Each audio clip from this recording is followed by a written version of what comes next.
सज्जनों, कहते हैं एक बार नारायण जी से लक्ष्मी जी और दारिद्रता नारायण जी की साली है।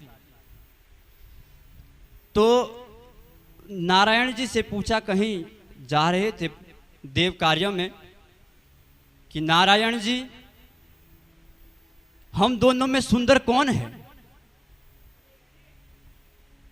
तो नारायण जी चक्कर में पड़ गए। क्यों? क्योंकि जहां मसला घरवाली का और साली का हो वहां तो बड़े बड़े। नारायण जी बोले, अच्छा देवी आगे की ओर बढ़ो और फिर आगे से पीछे घूम के आना। जब वो दोनों आगे गई और फिर पीछे आई, नारायण जी बोले कि देवी दारिद्रता जब तुम जा रही थी बहुत सुंदर लग रही थी, और लक्ष्मी जी जब तुम आ रही थी बहुत सुंदर लग रही थी। इसका कहानियों का तात्पर्य क्या है कि दारिद्रता जब जाती है तो अच्छी लगती है, जब सुख चैन समृद्धि जीवन में आते हैं, लक्ष्मी वैभव जीवन में आते हैं तो अच्छे लगते हैं। तो आप सभी तो बड़भागी है जो हरिद्वार धाम में भागवत का श्रवण कर रहे हैं, नित्य गंगा जी स्नान करने को मिल रहा है। गंगा जी का महत्व, एक समय की बात है हरिद्वार में कुंभ लगा था। कुंभ 4 जगहों पर लगता है, हरिद्वार, उज्जैन, नासिक, प्रयागराज, इन 4 तीर्थों में कुंभ लगता है। तो माता पार्वती जी ने शंकर जी से प्रश्न किया कि प्रभु गंगा जी स्नान करने से पाप नष्ट होते हैं क्या? शंकर जी ने कहा संभव होते हैं। कि जितने भी हरिद्वार कुंभ में लोग आए, लाखों करोड़ों लोग हैं, क्या सबके पाप नष्ट हो जाएंगे? कि शंकर जी बोले सबके तो पता नहीं, पर होते हैं।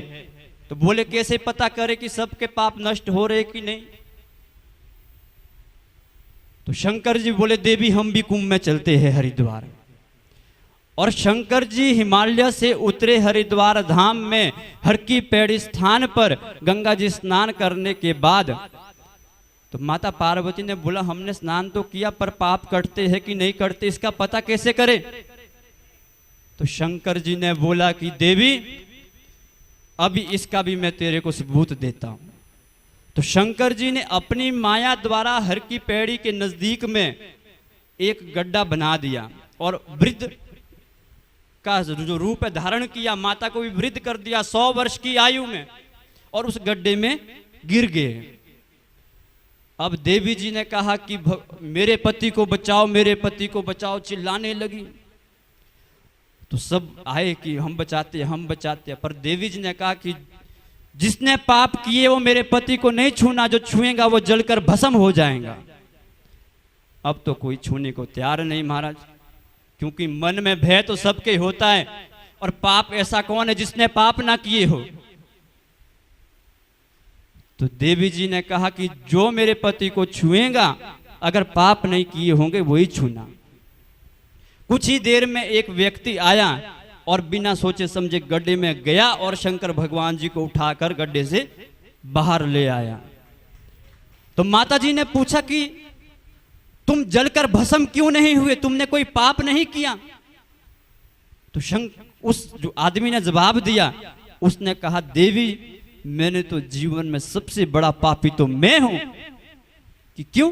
क्योंकि मैं तो जन्म से एक कसाई हूं, मैं कसाई का काम करता हूं। तो तुम जलकर भस्म क्यों नहीं हुए? तो उसने जो जवाब दिया कि मैंने गंगा जी में संकल्प किया खड़े खड़े कि आज तक जो मैंने जीवन में पाप किए हैं माता वो नष्ट करना, आज से आगे मैं कभी जीवन में पाप नहीं करूंगा। ऐसा नहीं है कि आप कहो कि हम तो जी हर साल गंगा जी नहाते हैं तो हमारे तो पाप नष्ट, किसी के पाप नष्ट नहीं होने वाले।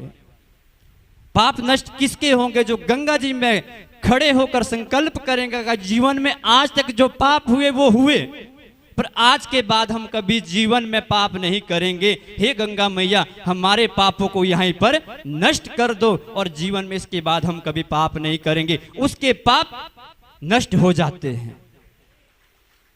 ये शंकर भगवान जी पार्वती जी से कह रहे हैं कि उसके पाप नष्ट हो जाते हैं, बाकी तो भगवान बैठा ही है सबको, दो रोटी देने वाला तो वो बैठा ही है प्रभु, पालन करने वाले तो है ही विष्णु भगवान। आजकल तो हम छोटी छोटी बातों पर झूठ बोलते हैं बहुत ज्यादा, थोड़ी थोड़ी बातों पर। आपको मालूम है कि पहले झूठ बोलते तो गर्दन काट दी जाती थी। सृष्टि की रचना जब हुई, ब्रह्मा जी की गर्दन काट दी गई थी झूठ बोलने पे। तो अगर आज वो जमाना अभी तक होता तो कोई ना होता, क्योंकि हम तो दिन भर कितना झूठ बोलते हैं। एक झूठ बोलने पे पंचमुखी ब्रह्मा जी थे पहले, अब चतुर्मुखी है। एक झूठ बोलने पर